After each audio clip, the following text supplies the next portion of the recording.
अब जो है ना आतंकवादी का बोलबाला नहीं चलेगा। ये मोदी की सरकार है भैया।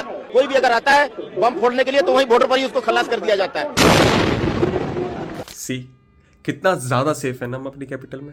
तभी 12 मासूमों को अपनी जान गंवानी पड़ती है, जिसमें से कोई कैब ड्राइवर था, कोई डिलीवरी बॉय और कोई सिर्फ अपनी दुकान में बैठा था। देखो I know doubt intelligence agencies ने अपना काम बखूबी किया है, क्योंकि ये अटैक शायद और भी बड़ा हो सकता था, जिसकी 26/11 जितने बड़े हमले की प्लानिंग थी दिल्ली के अलग अलग इलाकों में ये ब्लास्ट करवा के। और एक हद तक हमारी इंटेलिजेंस एजेंसीज इसको रोकने में कामयाब भी हो गई, जिसके लिए उनको क्रेडिट भी मिलना चाहिए। But the question still arises to the home ministry कि इंटेलिजेंस एजेंसीज के इंटेल के बाद भी उन्हें ये जानकारी थी भी कि इतनी बड़ी प्लानिंग चल रही है।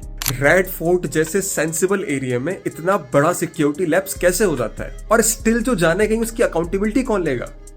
क्योंकि as a citizen of a nation क्या हम अपनी सरकार से अकाउंटेबिलिटी भी नहीं मांग सकते? और मोर ओवर इस इंटेंस और सेंसिटिव सिचुएशन में भी कुछ बुद्धिजीवी अपना कम्युनल हेट्रेड भरा प्रोपेगेंडा फैलाने में लगे हुए हैं।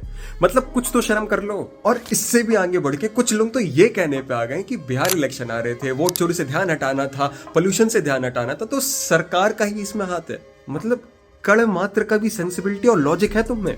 प्लीज यार, गवर्नमेंट को हेट करने में इतने अंधे और पागल मत हो जाओ कि ऐसी इनसेंसिटिव बातें फैलाने लगो। ताकि yes, government should hold the accountability, but ये मत भूलना कि सरकार और इंटेलिजेंस एजेंसीज दिन रात काम कर रही हैं, तभी आप अपने घर पे सेफली बैठे हुए हो।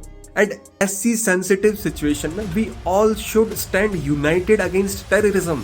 आपस में ही नहीं लड़ना है।